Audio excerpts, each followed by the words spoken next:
నమస్కారం, BTV news కి స్వాగతం. ముందుగా ముఖ్యాంశాలు. పోలవరం ప్రాజెక్టు నిర్మాణ పనుల్ని ఏరియల్ వ్యూ ద్వారా పరిశీలించిన సీఎం చంద్రబాబు. పోలవరం నిర్వాసితులతో సీఎం ముఖాముఖి. పోలవరం ప్రాజెక్టు ఏపీకి జీవనాడి అని, ప్రాజెక్టు కోసం సర్వం త్యాగం చేసిన నిర్వాసితులకి న్యాయం చేయవలసిన బాధ్యత ప్రభుత్వంపై ఉందని సీఎం వెల్లడి. 2047 నాటికి మురికివాడల రహిత రాష్ట్రంగా ఆంధ్రప్రదేశ్ ని తీర్చిదిద్దాలనే లక్ష్యంతో ప్రభుత్వం పనిచేస్తుందని పురపాలక శాఖ మంత్రి నారాయణ వెల్లడి. వికసిత్ భారత్ లక్ష్యాలని దృష్టిలో పెట్టుకుని రూపొందించిన విజన్ 2047లో అమరావతికి కీలక స్థానం ఉందని మంత్రి స్పష్టీకరణ. గత ప్రభుత్వంలో పోలీస్ వ్యవస్థను నిర్వీర్యం చేశారని, కూటమి ప్రభుత్వ హయాంలో పోలీస్ వ్యవస్థని సమర్థవంతంగా పనిచేసేందుకు ప్రభుత్వం పూర్తి సహాయ సహకారాలను అందిస్తున్నామని హోంమంత్రి అనిత వెల్లడి. జగ్గేపేటలో సీసీ కెమెరాల ప్రారంభోత్సవ కార్యక్రమంలో పాల్గొన్న హోంమంత్రి నూతన టెక్నాలజీని అందిపుచ్చుకొని ఎన్టీఆర్ జిల్లా కమిషనరేట్ సమర్థవంతంగా నేరాలను అరికడుతుందని ప్రశంస. పోలవరం ప్రాజెక్టు ఏపీకి జీవనాడి. ప్రాజెక్టు కోసం సర్వం త్యాగం చేసిన నిర్వాసితులకి న్యాయం చేయవలసిన బాధ్యత ప్రభుత్వంపై ఉందని ముఖ్యమంత్రి చంద్రబాబు తెలిపారు.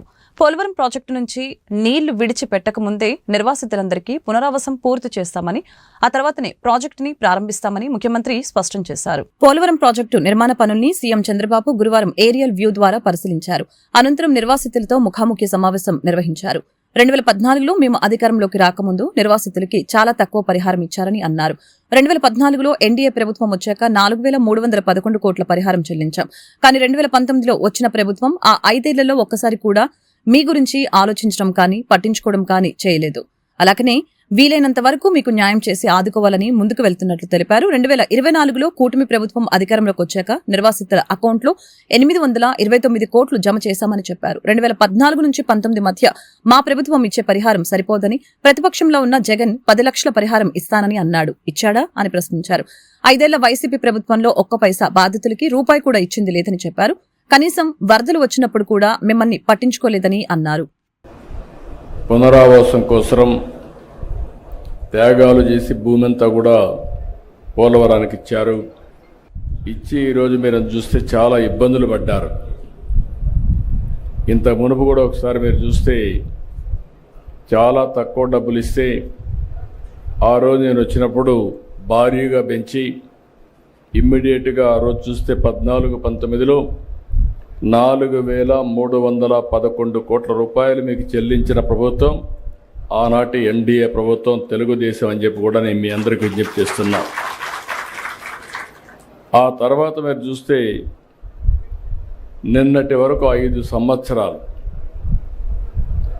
బాధితుల్ని పట్టించుకున్న సందర్భమే లేదు.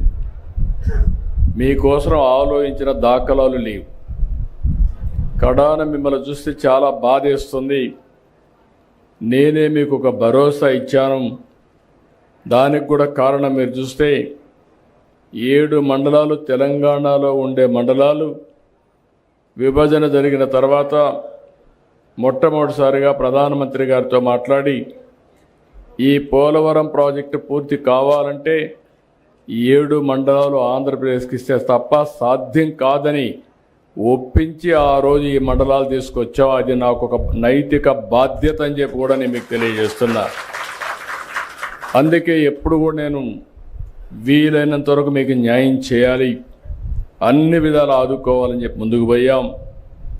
ఈరోజు కూడా ఈ ప్రభుత్వం వచ్చిన తర్వాత 828 కోట్ల రూపాయలు మీ అకౌంట్లో వేసామంటే అది మాకుండే మీ మీద ప్రేమ, కమిట్మెంట్ అని చెప్పి కూడా నేను మీకు తెలియజేస్తున్నా. నాయకులు చాలా విషయాలు చెప్తూ ఉంటారు. ఫ్రీగా వచ్చింది కాబట్టి ఆ రోజు మీరు చూస్తే అపోజిషన్లో ఉన్నాడు కాబట్టి 10 లక్షలు ఇస్తామని అనౌన్స్ చేసి వెళ్ళిపోయాడు. ఇచ్చాడా నేను అడుగుతున్నా. 5 ఏళ్ళు ఒక పైసా ఇచ్చాడా అని అడుగుతున్నా. వరదలు వస్తే మిమ్మల్ని చూశారా అని అడుగుతున్నా. మీకు వరదలు వస్తే ఎన్టీఆర్ మెమోరియల్ ట్రస్ట్ ద్వారా కాస్తో కోస్తో డబ్బులు మొబిలైజ్ చేసి ఆ రోజు నెహ్రూ కూడా ఇక్కడే ఉన్నాడు. అందరం గ్రామం తిరిగి కొంతవరకు మిమ్మల్ని ఆదుకున్న పార్టీ ప్రభుత్వం, ఆనాటి ప్రభుత్వం పార్టీ అని చెప్పి కూడా నేను మీకు తెలియజేస్తున్నా. అయితే రేపు మళ్ళా వచ్చి మీకు చెప్పచ్చు ఏదో చేసేస్తానని. ఏమీ చేసేటి ఏమి ఉండవు. వీళ్ళకి అధికారం తప్ప మీకు అన్యాయం చేస్తే ఒక యాంగిల్ చేశాడు, పోలవరాన్ని ఏం చేశాడో మీరు చూశారు.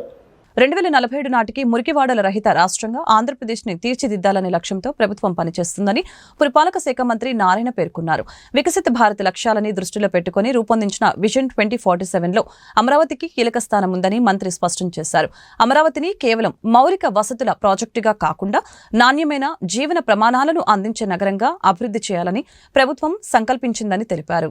విజయవాడలోని school of planning and architecture లో జరిగిన స్వర్ణాంధ్ర 2047 సదస్సుకి పట్టణాభివృద్ధి శాఖ మంత్రి నారాయణ ముఖ్య అతిథిగా హాజరయ్యారు. ఈ సందర్భంగా మంత్రి నారాయణ మాట్లాడారు. 2047 నాటికి మురికివాడల రహిత రాష్ట్రంగా ఆంధ్రప్రదేశ్ను తీర్చిదిద్దాలనే లక్ష్యంతో ప్రభుత్వం కృషి చేస్తుందని ఈ సందర్భంగా తెలియజేశారు. విజన్ 2047లో అమరావతికి కీలక స్థానం ఉందని మంత్రి స్పష్టం చేశారు. అమరావతిని కేవలం మౌలిక వసతుల ప్రాజెక్టుగా కాకుండా నాణ్యమైన జీవన ప్రమాణాలు అందించే నగరంగా అభివృద్ధి చేయాలని ప్రభుత్వం సంకల్పించిందని తెలిపారు. ఈ నిధులను సమర్థవంతంగా వినియోగించి పట్టణ అభివృద్ధికి ప్రణాళికలు రూపొందిస్తున్నట్లు తెలిపారు. ఈ దిశగా ప్లానర్లు, ఆర్కిటెక్టులు ప్రభుత్వానికి సహకారం అందించాల్సిన అవసరం ఉందని మంత్రి నారాయణ తెలిపారు. భారత్ 2047 కి భారత ప్రధాని అనుకున్న లక్ష్యాలు, అదేవిధంగా మన రాష్ట్ర ముఖ్యమంత్రి అనుకున్న లక్ష్యాలని సాధించడానికి కావాల్సిన అనేక డిస్కషన్స్, అంటే ఉన్న వనరులను వాడుకొని నీటి వనరులు కావచ్చు, ఖనిజ సంపద కావచ్చు, ఇతర సంపదలు కావచ్చు, ఇవన్నీ యూటిలైజ్ చేసుకుని ఏ విధంగా అనుకున్న టార్గెట్ని మనం రీచ్ కావాలో దాని మీద ఈరోజు ఈ కార్యక్రమాన్ని school of planning and architecture వారు అరేంజ్ చేశారు.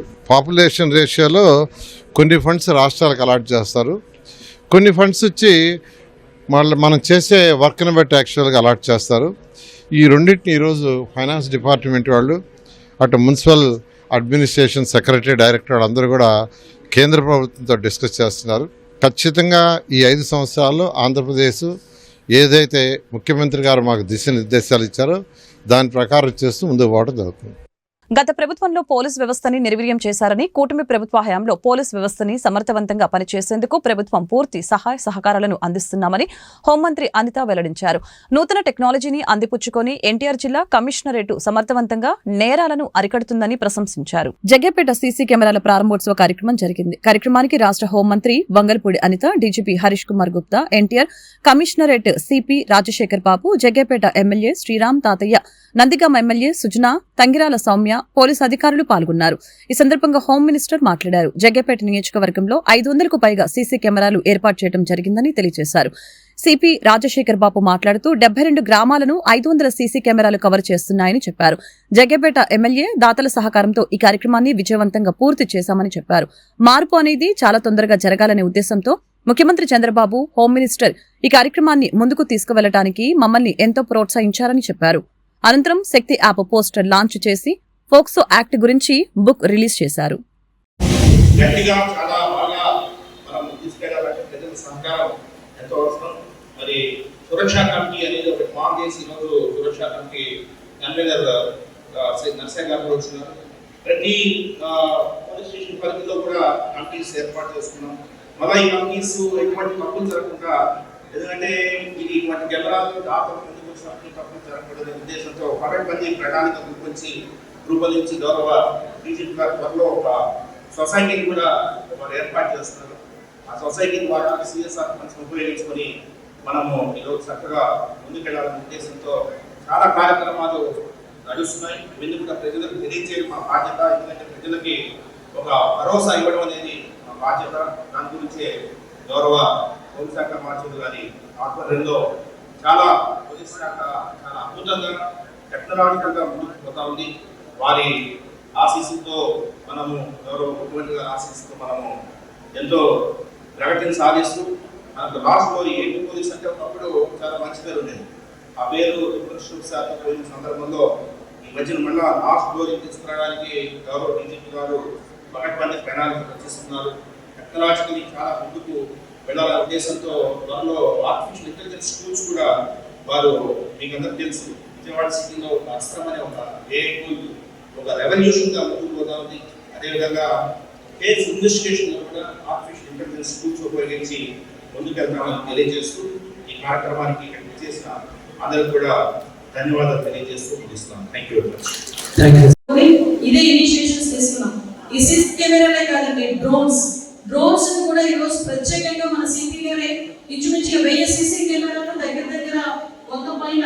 డ్రోన్స్ 28 డ్రోన్స్ ని ఆ రోజు నేను కూడా ఇనాగ్రేట్ చేశాను. ఈ రోజు నేను కూడా ఒక టార్గెట్ పెట్టుకున్నాం. ప్రతి పోలీస్ స్టేషన్ కి మినిమం 1 లేక 2 డ్రోన్స్ కంపల్సరీగా ఉండాలి. అట్ ద సేమ్ టైం ప్రతి విలేజ్ లోని కూడా ఒక గవర్నమెంట్ కి సంబంధించిన సీసీ కెమెరాస్ కూడా ఉండాలి. ఇంకో విషయం ఏంటంటే ఇక్కడ మీకు టౌన్షిప్ మాక్సిమం అంతా కూడా కొంచెం కల్చర్ కూడా ఉంది, రూరల్ ఏరియా ఉంది. అయినప్పటికీ కూడా ఈ రోజు మన ఇంట్లో ఒక టీవీ, ఒక ఫ్రిడ్జ్, ఒక ఏసీ ఎంత అవసరమో, ఎంత నీడ్ మనకి ఈ రోజుల్లో. ఇంతకు ముందు మనకి ఏంటంటే చిన్న చిన్న అవసరాలు ఉండేవి, కానీ ఈ రోజు కామన్ అయిపోయింది. టీవీ, ఫ్రిడ్జ్, ఏసీ అన్ని కామన్ అయిపోయింది.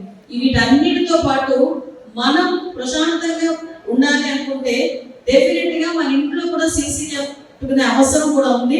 దయచేసి ఈ విషయంలో కూడా మీరందరూ కూడా ఇనిషియేషన్స్ తీసుకోండి. సీసీ కెమెరాలో ఎలాంటి అద్భుతాలు చేశారు ఇందాకే సిపి. ఎక్కడైనా ఎవరైనా ఓపెన్ గా ప్యాకెట్ ఆడినా, ఓపెన్ డ్రింకింగ్ చేసినా, ఎవరైనా అమ్మాయిని అబ్యూస్ చేసినా, అది డ్రోన్ ద్వారా వాళ్ళ కెమెరా క్యాప్చర్ చేసి వెంటనే నియర్ బై పోలీస్ స్టేషన్ పెడితే with in 10 minutes or 15 minutes అక్కడికి పోలీసు వచ్చే పరిస్థితి కనిపిస్తాము. నేను చూశాను, నేను విజయనగరంలో ఒక లారీ కంటైనర్ లో కూర్చొని ప్యాకెట్ ఆడేసుకుంటున్నాను. లారీ వెనకాల డబ్బు ఉంటుంది కదా, దాన్ని ఏమంటారు, ట్యాంక్. లారీ వెనకాల కదా, దాంట్లో కూర్చొని ఎవరికి కనిపించట్లేదు. మీరు అంటారు కదా, పిల్లి పాలు తాగుతున్నట్టు ఎవడో చూడలేదు అనుకుంటారు. అలా కూర్చొని చక్కగా ప్యాకెట్ ఆడేసుకుంటారు. వెనకాల డ్రోన్ వెళ్ళింది. డ్రోన్ వెళ్ళేసరికి వాళ్ళు ప్యాకెట్ ఆడుతున్నారని సంగతి అర్థమైంది. పట్టపగలు పోలీసులు వచ్చారు, చక్కగా వాళ్ళని ట్రీట్మెంట్ అందించారు. అంటే ఇలాంటి సందర్భాలు ఇలాగే ఉన్న రీసెంట్ గా ఒక ఏరియాలో అయితే ఓపెన్. మాజీ ఎంసీ చైర్మన్ అల్వాల్ రమేష్ రెడ్డిపై టీడీపీ అధిష్టానం చర్యలు తీసుకోకపోతే 48 గంటల్లో రాజీనామా చేస్తానని ఎమ్మెల్యే కొలికపూడి శ్రీనివాసరావు స్పష్టం చేశారు. గిరిజన మహిళతో అసభ్యకరంగా మాట్లాడిన రమేష్ రెడ్డిపై ఎటువంటి చర్యలు టీడీపీ అధిష్టానం ఎందుకు తీసుకోలేదని శ్రీనివాసరావు సూటిగా ప్రశ్నించారు. లోన్ కోసం ఒక అమ్మాయి ఫోన్ చేస్తే సమాజం సిగ్గుపడేలా అసభ్యకరంగా మాట్లాడారని అన్నారు. ఇకనైనా ఇలాంటి అనుచిత వ్యాఖ్యలు చేసిన వారిని పార్టీ నుంచి వెంటనే సస్పెండ్ చేయాలని ఆయన కోరారు. ఒక గిరిజన మహిళని నువ్వు పనుకోవాలి, మీ అక్క పనుకోవాలని చెప్పిన తర్వాత అలాంటివి జరుగుతున్నప్పుడు రాష్ట్రంలో, దేశంలో ఎక్కడ జరిగినా నేను స్పందిస్తా. అలాంటిది నా నియోజకవర్గంలో జరిగిన తర్వాత నేను స్పందించకపోతే, బాధితులకి న్యాయం జరగకపోతే నేను ఎమ్మెల్యేగా ఎందుకు ఉండాలి? ఉండవల్ల ప్రయోజనం ఏంటి? కాబట్టి మీ అందరికీ చెప్తున్నానమ్మా, 10 రోజుల నుంచి మౌనంగా ఉన్నా. నేనే అందరికీ చెప్తున్నా, పార్టీ దృష్టిలో పెట్టాం, నాయకులకు చెప్పాం, చర్య తీసుకుంటారు, కాస్త ఓపిక పట్టండి. నేను వ్యక్తిగత స్థాయిలో స్పందించడానికి నాకు నిమిషం పట్టింది, కానీ ఒక శాసనసభ్యుడిగా నేనేమన్నా స్పందిస్తే దాని మీద అందరి విశ్లేషణ ఉంటుంది. కాబట్టి నేను ఒక బాధ్యతాయుతమైన శాసనసభ్యుడిగా సమన్వయం పాటిస్తున్నాను, కొంచెం ఆగండి అని అందరికీ చెప్పాను. ఇంత దారుణం చేసిన రమేష్ రెడ్డి మీద పార్టీ నాయకత్వం చర్యలు తీసుకోకపోతే 48 గంటల తర్వాత నేను రాజీనామా చేస్తాను. ఆపరేషన్ బుడమేరుని వెంటనే అమలు చేయాలని సిపిఐ ఎన్టీఆర్ జిల్లా కార్యదర్శి దోనేపూడి శంకర్ కోరారు. బుడమేరు ప్రక్షాళనకి యుద్ధ ప్రాతిపదికన చర్యలు తీసుకోవాలని డిమాండ్ చేశారు. బుడమేరు ప్రక్షాళనకి యుద్ధ ప్రాతిపదికన చర్యలు తీసుకోవాలని సిపిఐ ఎన్టీఆర్ జిల్లా కార్యదర్శి దోనేపూడి శంకర్ రాష్ట్ర ముఖ్యమంత్రి నారా చంద్రబాబు నాయుడికి బహిరంగ లేఖ రాశారు. ఈ మేరకు గురువారం స్థానిక హనుమాన్పేట దాసరి భవన్ సిపిఐ ఎన్టీఆర్ జిల్లా కార్యాలయంలో జరిగిన పత్రికా విలేకరుల సమావేశంలో ఆయన మాట్లాడారు. ఆపరేషన్ బుడమేరుని వెంటనే అమలు చేయాలని చెప్పారు. బుడమేరు ప్రక్షాళనకి యుద్ధ ప్రాతిపదికన చర్యలు తీసుకోవాలని అన్నారు. అనంతరం నిషేధిత మందుల వ్యాపారి కొండపల్లి బుజ్జిపై విచారణ జరిపి తక్షణమే అరెస్టు చేయాలని, ఆపరేషన్ గరుడపై శ్వేతపత్రం విడుదల చేయాలని డిమాండ్ చేశారు. ఈ విషయమై ఆంధ్రప్రదేశ్ వైద్య ఆరోగ్య శాఖ మంత్రి సత్యకుమార్ యాదవ్ కి బహిరంగ లేఖ రాసినట్లు సిపిఐ ఎన్టీఆర్ జిల్లా కార్యదర్శి దోనేపూడి శంకర్ స్పష్టం చేశారు. ఆపరేషన్ బుడమేరుని తక్షణమే రాష్ట్ర ప్రభుత్వం అమలు చేయాలి. బుడమేరు ప్రక్షాళన చర్యలు వేగరంగంగా చేపట్టాలి. సిపిఐగా రాష్ట్ర ముఖ్యమంత్రి గౌరవనీయులు నారా చంద్రబాబు నాయుడిని కోరుతూ బహిరంగ లేఖ విడుదల చేస్తున్నాం. ఇటీవల శాసనసభ సమావేశాల్లో ఇరిగేషన్ శాఖ మంత్రి నిమ్మల రామానాయుడు గారు ప్రసంగిస్తూ కేంద్ర ప్రభుత్వ సహకారంతో ముందుకు వెళ్తున్నాము, బుడమేరు డెప్త్ని లోతుగా వెళ్తున్నామని చెప్పేసి చెప్పారు. అంటే దీని అర్థం ఏంటి? పూడికతో సరిపెడతారా అని చెప్పేసి నేను అడుగుతున్నాను. 4-5 దశల వారీగా మేము ఈ బుడమేరు ప్రక్షాళన చర్యలు చేపడతామని చెప్పడం అంటే పక్కదారి పట్టించేటువంటి చర్యలుగా దీన్ని సిపిఐగా భావిస్తున్నాం. ఇవాళ ఆక్రమణల చెరలో బుడమేరు, కబంధ హస్తాలు కోరల చేతుల్లో ఇవాళ బుడమేరు ఉన్నటువంటి పరివాహక ప్రాంతం ఉన్నది. ఎక్కడో మైలవరం, ఏ కొండూరు, దుర్గం కొండలో పుట్టినటువంటి బుడమేరు, మైలవరం, విజయవాడ డెల్టా ప్రాంతం దిగువ భాగంలో ఎన్కేపాడు నుంచి కొల్లేరు టు ఉప్పుటేరు టు సముద్రంలో కలిసేటువంటి కొల్లేరు, ఈ పరివాహక ప్రాంతం అంతా కూడా ఆక్రమణకు గురైనటువంటి నేపథ్యంలో ప్రత్యేకించి వాళ్ళు విజయవాడ ఎగువ భాగాన 40 గ్రామాలు ఉంటే 2700 ఎకరాలు సాగు భూమి ఉంటే దాంట్లో కనీసం 300 పైన ఎకరాలు ఆక్రమణకు గురైనటువంటి పరిస్థితి ఉన్నది. విజయవాడ నగరం చూసాం, క్లౌడ్ బరస్ట్ అయ్యి 30-40 సెంటీమీటర్ల వర్షపాతం పడి 32 డివిజన్లు వారం రోజుల పాటు జనజీవనం స్తంభించి ఉమ్మడి కృష్ణా జిల్లాలో 36 మంది చనిపోయి 4 జిల్లాల సమస్య ఇది.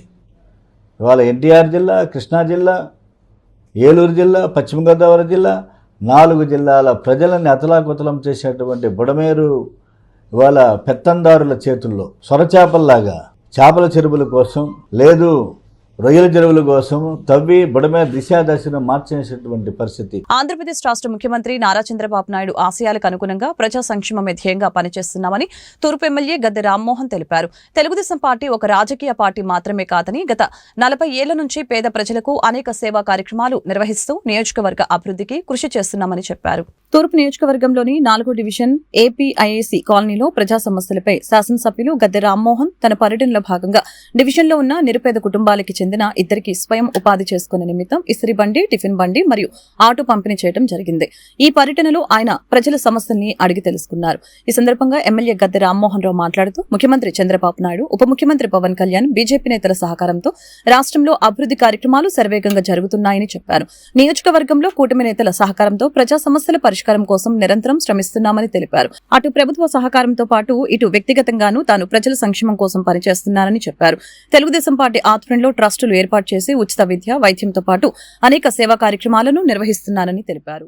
తెలుగుదేశం పార్టీ, అదేవిధంగా జనసేన, బీజేపీ కూటమి నిరంతరం పబ్లిక్ చేరువుగా ఉండాలా, వాళ్ళ సమస్యల పరిష్కారం కోసం ఇటు ప్రభుత్వం ద్వారా కానీ, వ్యక్తిగతంగా కానీ, లేదా పార్టీ పరంగా కానీ ఆ సమస్యలు పరిష్కారం చేయాలని చెప్పి నిరంతరం చంద్రబాబు గారు, అదేవిధంగా పవన్ కళ్యాణ్ గారు, అదేవిధంగా బీజేపీ పార్టీ కూడా అదే ఉద్దేశంతో ముందుకెళ్ళడం జరుగుతూ ఉంది. సో ఆ విధానంలోనే ఈ రోజున వల్లి అనే ఒక మహిళా కార్యకర్తకి 25,000 రూపాయలు చేసే ఇడ్లీ బండి, టిఫిన్ బండి వాళ్ళ తెలుగుదేశం పార్టీ, కూటమి పార్టీ అంతా కూడా కలిపి వారికి ఇవ్వడం జరిగింది. వారితో పాటు కృష్ణమోహన్ అనే కార్యకర్తకి డౌన్ పేమెంట్ కట్టి ఆటో ఇవ్వడం జరిగింది.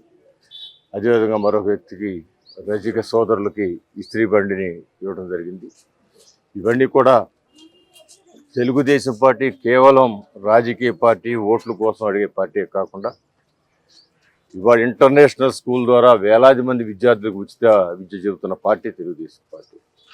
అంతేకాదు బ్లడ్ బ్యాంకులని, లేకపోతే క్యాన్సర్ హాస్పిటల్ అని ఇవన్నీ కూడా ఏర్పాటు చేసుకుని అనేక రకాలుగా ప్రజల సర్వీసులో అనేకమైన కుటుంబాలకు అండగా ఉన్న పార్టీ తెలుగుదేశం పార్టీ. ఆ స్ఫూర్తితోనే మన విజయవాడ తూర్పు నియోజకవర్గంలో నేను కానీ, మా అమ్ములు గారు జనసేన పార్టీ నుంచి కానీ, అదేవిధంగా బీజేపీ పార్టీ కానీ, మేమందరం కూడా అవసరం ఉన్న చోటాల్లో కూడా మాకు తోచిన విధంగా వాళ్ళకి సహాయం చేస్తూ ఇవాళ 3 కార్యకర్తలకి సుమారు ₹1,00,000 పైగా వాళ్ళకి కావాల్సిన సౌకర్యాలు కల్పించడం ఇది ఈ తెలుగుదేశం పార్టీ కూటమి యొక్క ప్రతిష్టని, లేదా కూటమి యొక్క కోరిక అని చెప్పి మేము భావిస్తూ తెలుగుదేశం పార్టీ, అదే జనసేన, బీజేపీ కార్యకర్తలందరూ కూడా మేము నమస్కారం తెలియజేస్తూ కృష్ణా మిల్క్ యూనియన్ అవినీతి బాగోతాన్ని బయటపెట్టాలని విజయవాడ న్యాయవాది కిరణ్ ప్రభుత్వాన్ని కోరారు. ఈ మేరకు ఆయన విలేకరులతో మాట్లాడారు. Krishna milk union chairman Chalasani ఆంజనేయులపై ఆరోపణలు చేశారు. కృష్ణా మిల్క్ లో జరుగుతున్న అవినీతిని స్థానిక ఎమ్మెల్యే అసెంబ్లీలో చర్చించాలని తాము కోరామని, ఇంతవరకు అది జరగలేదని చెప్పారు. Krishna milk union chairman Chalasani Anjaneyulu తన అనుమాయులకు మాత్రమే టెండర్లు ఇస్తున్నారని ఆరోపించారు. కృష్ణా మిల్క్ యూనియన్ తప్పుల మీద తప్పులు చేసుకుంటూ ప్రజలని మభ్యపెడుతూ ఉన్నారని చెప్పారు. కృష్ణా మిల్క్ యూనియన్ మీద ప్రభుత్వం ఎంక్వైరీ చేయకపోతే న్యాయ పోరాటం చేస్తామని ఆయన తెలియజేశారు. ఎమ్మెల్యే గారు అసెంబ్లీలో కూడా కృష్ణా మిల్క్ యూనియన్ యొక్క అవినీతి భాగవతం గురించి అసెంబ్లీలో ప్రస్తావించి మిల్క్ యూనియన్లో జరుగుతున్న అవినీతిపై ఎంక్వైరీ చేయవలసిందిగా కూడా కోరుతున్నారు. అయితే దురదృష్టవశాత్తు ఇప్పటి వరకు కూడా రాష్ట్ర ప్రభుత్వం నుంచి ఎటువంటి ఎంక్వైరీ కూడా అవ్వలేదు. అయితే రీసెంట్గా మళ్ళీ కృష్ణా మిల్క్ యూనియన్ చైర్మన్గా ఉన్న చలసాని ఆంజనేయులు గారు హనుమాన్ జంక్షన్లో ఉన్న కాకాని కళ్యాణ మండపంలో ప్రతి సంవత్సరం టెండర్లు పిలుస్తూ ఉంటారు. ఈ టెండర్లను కూడా పబ్లిక్ టెండర్లు లేకుండా యాక్షన్ రూపంలో తన సొంత మనుషులకి మాజీ ఎమ్మెల్యే వల్లభనేని వంశీ అనుచరుడైన కొల్లి వెంకటరావుకి కట్టబెట్టారు. ఇది వాస్తవం కాదా? అట్లాగే మొన్న బీహార్లో పాట్నాలో జరిగిన పాడి రైతుల సదస్సుకి 14 మంది వెళ్ళారు.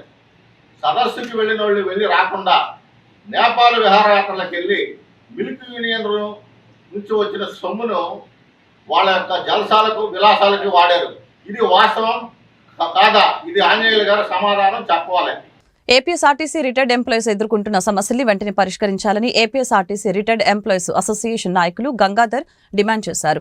ఏపీఎస్ఆర్టీసీ ఎంప్లాయీస్ తమ సమస్యల్ని పరిష్కారం కోసం విజయవాడలో ఆందోళన నిర్వహించారు. ఈ నిరసనలో పాల్గొన్న ఏపీఎస్ఆర్టీసీ రిటైర్డ్ ఎంప్లాయీస్ అసోసియేషన్ నాయకులు గంగాధర్ మాట్లాడారు. ఎన్నో సంవత్సరాలుగా తమ సమస్యల పరిష్కారానికే పోరాటం చేస్తున్నామని చెప్పారు. సమస్యల్ని పరిష్కరించడంలో ఆర్టీసీ యాజమాన్యం జాప్యం కారణంగానే ప్రదర్శన చేపట్టామని చెప్పారు. ఇప్పటికైనా ఆర్టీసీ యాజమాన్యం ప్రభుత్వం స్పందించి సమస్యలు పరిష్కరించాలని డిమాండ్ చేశారు. 2020 తర్వాత అనేక మంది ఉద్యోగులు వివిధ కారణాల వలన ఉద్యోగ విరమణ చేశారని, వారందరికీ సెటిల్మెంట్ ఆలస్యం అవుతుందని చెప్పారు. నెలవారీ పెన్షన్ సొమ్ము కూడా సకాలంలో వారికి అందటం లేదని తెలిపారు. ఈ సమస్య పరిష్కరించాలని అన్నారు. తమ సమస్యల్ని పరిష్కరించకపోతే ఆందోళన మరింత ఉధృతం చేస్తామని తెలిపారు. ఆంధ్రప్రదేశ్లో 11 లక్షల కోట్ల వక్ఫ్ బోర్డు ఆస్తుల్ని ప్రభుత్వాలు పరిరక్షించాలని నవరంగ్ కాంగ్రెస్ పార్టీ వ్యవస్థాపక అధ్యక్షులు షేక్ జలీల్ ఖాన్ డిమాండ్ చేశారు. ఈ 9 నెలల కాలంలో ముస్లింల అభివృద్ధికి ₹1 కూడా కూటమి ప్రభుత్వం ఖర్చు చేయలేదని విమర్శలు గుప్పించారు. విజయవాడ గాంధీనగర్ ప్రెస్ క్లబ్ నందు నవరంగ్ కాంగ్రెస్ పార్టీ ఆధ్వర్యంలో మీడియా సమావేశం నిర్వహించడం జరిగింది. ఈ సందర్భంగా నవరంగ్ కాంగ్రెస్ పార్టీ వ్యవస్థాపక అధ్యక్షులు షేక్ జలీల్ ఖాన్ మాట్లాడారు. వక్ఫ్ బోర్డు ఆస్తుల్ని ప్రభుత్వాలు పరిరక్షించాలని తెలియజేశారు. వక్ఫ్ బోర్డు చట్టాలని ప్రభుత్వాలు నిర్లక్ష్యం చేస్తున్నాయని, దేశంలో ముస్లింలు పేదరికంలో ఉన్నారని చెప్పారు. ఆంధ్రప్రదేశ్లో 11 లక్షల కోట్ల వక్ఫ్ బోర్డు ఆస్తుల్ని ప్రభుత్వాలు పరిరక్షించాలని, ఈ 9 నెలల కాలంలో ముస్లింల అభివృద్ధికి ₹1 కూడా కూటమి ప్రభుత్వం ఖర్చు చేయలేదని అన్నారు.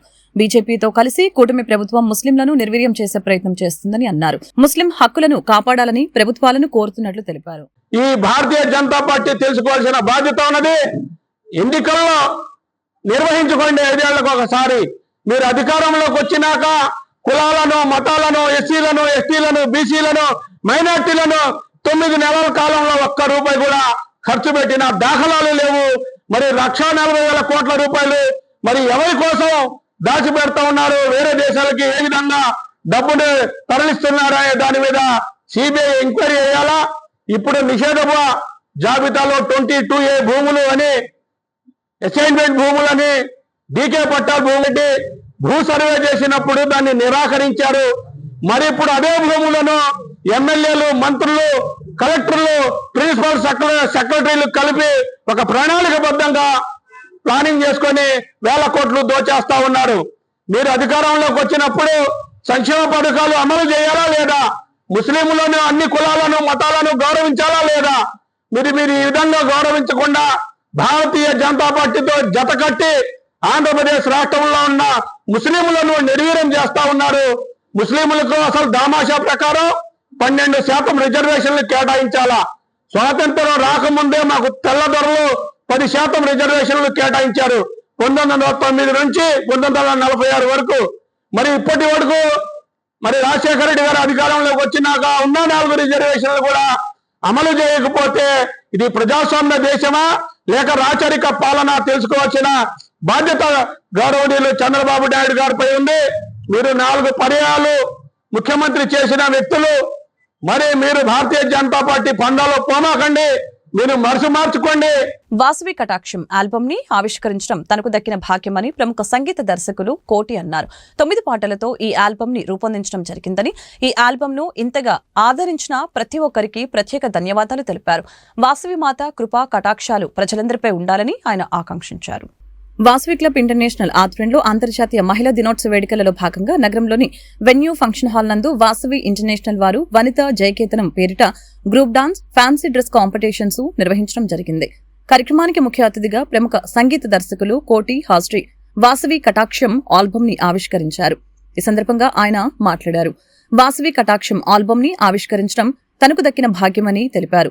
9 పాటలతో ఈ ఆల్బమ్ ని రూపొందించడం జరిగిందని, ఈ ఆల్బమ్ ని ఇంతగా ఆదరించిన ప్రతి ఒక్కరికి ప్రత్యేక ధన్యవాదాలు తెలిపారు. అనంతరం వాసవి అంతర్జాతీయ అధ్యక్షులు రామకృష్ణ మాట్లాడుతూ వాసవి క్లబ్స్ ఇంటర్నేషనల్ ఆధ్వర్యంలో నగరంలోని వెన్యూ ఫంక్షన్ హాల్ నందు వాసవి ఇంటర్నేషనల్ వారు వనితా జయకేతనం పేరిట group dance, fancy dress competitions ని నిర్వహించడం జరిగిందని తెలియజేశారు. దాదాపు 800 మంది వనితలు ఈ కార్యక్రమంలో పాల్గొన్నారని అన్నారు. అనంతరం Vasavi international chairman and V203A governor విద్యా సంకల్ప అన్నం సాయి సునీత మాట్లాడారు. అంతర్జాతీయ మహిళా దినోత్సవ వేడుకల్లో భాగంగా వాసవి క్లబ్స్ ఇంటర్నేషనల్ వారు group dance, fancy dress competitions నిర్వహించడం జరిగిందని తెలియజేశారు. అలాగనే వాసవి క్లబ్స్ ఇంటర్నేషనల్ అనేక సేవా కార్యక్రమాలు నిర్వహిస్తుందని, రానున్న కాలంలో మరిన్ని సేవా కార్యక్రమాలు చేయనున్నట్లు తెలిపారు. ఈరోజు ఎన్టీఆర్ జిల్లా విజయవాడలో ఎంతో అద్భుతంగా మహిళా ఉత్సవం చాలా చక్కగా జరిగింది. ఈ సందర్భంగా మేము వాసవి కటాక్షం అన్న ఆల్బమ్ని ఈరోజు ప్రజెంట్ చేసాము. ఆల్రెడీ ఒక 1 month బ్యాక్ రిలీజ్ అయింది. ఎంతో చక్కగా అందరూ ఆదరించారు. ఈ సందర్భంగా ఈ పాటలందరూ మీరు కూడా ఆదరించి అందరూ మహిళలందరూ చూసి చాలా అందరూ బాగా అప్లాస్ ఇవ్వటం కానీ బాగా భక్తి శ్రద్ధలతో చూశారు. చాలా ఆనందం వేసింది. మా కష్టం ఫలించినంత ఆనందం కలిగింది. ఈరోజు ఏవిఎం రావు గారు ఆయన సంకల్ప బలంతో ఈ కార్యక్రమం జరిగింది. అందరూ మంచి కళాకారులు అందరూ పనిచేశారు. ఈ అద్భుతమైన ఆల్బమ్ని వాసవి కటాక్షం అన్న పేరుతో యూట్యూబ్స్లో ఉంది. మీరందరూ చూసి ఆదరించి యావత్ ప్రపంచానికి తెలియజేసే విధంగా ఈ ఆల్బమ్ ముందుకు తీసుకెళ్ళాలి. Thank you. నమస్కారం. ఈరోజు వాసవి క్లబ్స్ ఇంటర్నేషనల్ ఆధ్వర్యంలో మరి వనితా జయకేతనం మన మహిళా దినోత్సవ సందర్భంగా ఈరోజు విజయవాడ భాగ్యనగరంలో అద్భుతంగా తెలంగాణ, ఆంధ్రప్రదేశ్, కర్ణాటక, మహారాష్ట్ర, తమిళనాడు రాష్ట్రాల నుంచి కూడా ఈరోజు మహిళా సోదరీమణులు ఈరోజు ఇక్కడ కార్యక్రమానికి రావడం జరిగింది. అదేవిధంగా ఈ కార్యక్రమంలో మరి అనేక స్వాతంత్ర సమరయోధుల వేషధారణలు, మరి ఆడవారికి సంబంధించినటువంటి ఈరోజు వాసవి సాక్షాత్కారం, మరి అమ్మవారి యొక్క జీవిత చరిత్రకు సంబంధించినటువంటి చరిత్ర, పాటలు, ఆధ్యాత్మికంగా అదేవిధంగా ఆటపాటలు అన్ని వినోద కార్యక్రమాలు నిర్వహించడానికి ఈరోజు వాసవి క్లబ్ ఇంటర్నేషనల్ ఆధ్వర్యంలో ఈ కార్యక్రమం ఇక్కడ ఏర్పాటు చేయడం జరిగింది. సుమారు 800 నుంచి 1000 మంది వనితా సోదరి మంది ఈ కార్యక్రమానికి హాజరు కావడం జరిగింది. మరి ఈ కార్యక్రమానికి చైర్మన్గా మరి అన్నం సాయి సునీత గారు ప్రోగ్రామ్ చైర్మన్గా వ్యవహరిస్తున్నారు. ఈ కార్యక్రమానికి హాజరైనటువంటి వనితా సోదరులు అందరికీ కూడా పేరు పేరున నమస్సుమాంజలి తెలియజేస్తూ ఇలాంటి కార్యక్రమాలు వాసవి క్లబ్ ఇంటర్నేషనల్లో సేవా కార్యక్రమాలతో పాటు ఆధ్యాత్మిక కార్యక్రమాలు అదేవిధంగా ఆహ్లాద కార్యక్రమాలు కూడా నిర్వహించే ఏకైక సంస్థ వాసవి క్లబ్ ఇంటర్నేషనల్ అని చెప్పని తెలియజేస్తూ జై హింద్, జై వాసవి. ఈ మేము సేవే కాదండి, ఆటల పాటల్లోనే, ఇంటి వ్యవహారంలో అన్నిట్లో మేము ముందుంటామని మరొకసారి ఈ మా మహిళలు నిరూపించారు. ఇంతేకాకుండా ఈరోజు క్యాష్ హౌసీ, అలాగే గోల్డ్ హౌసీ, మళ్ళీ ఏమో సిల్వర్ హౌస్, అంతేకాకుండా వేషధారణలు కూడా ఉన్నాయి, క్యాట్ వాక్ ఉంది, అదే కాకుండా డ్యాన్స్ ప్రోగ్రామ్స్ ఉన్నాయి. ఈ కార్యక్రమాన్ని మీరందరూ వచ్చి సక్సెస్ చేసినందుకు మరొకసారి ధన్యవాదాలు చేస్తూ జై వాసవి, జై హింద్. వార్తలు ముగించే ముందు ముఖ్యాంశాలు మరొకసారి. పోలవరం ప్రాజెక్టు నిర్మాణ పనుల్ని ఏరియల్ వ్యూ ద్వారా పరిశీలించిన సీఎం చంద్రబాబు. పోలవరం నిర్వాసితులతో సీఎం ముఖాముఖి. పోలవరం ప్రాజెక్టు ఏపీకి జీవనాడి అని, ప్రాజెక్టు కోసం సర్వం త్యాగం చేసిన నిర్వాసితులకి న్యాయం చేయవలసిన బాధ్యత ప్రభుత్వంపై ఉందని సీఎం వెల్లడి. 2047 నాటికి మురికివాడల రహిత రాష్ట్రంగా ఆంధ్రప్రదేశ్ ని తీర్చిదిద్దాలనే లక్ష్యంతో ప్రభుత్వం పనిచేస్తుందని పురపాలక శాఖ మంత్రి నారాయణ వెల్లడి.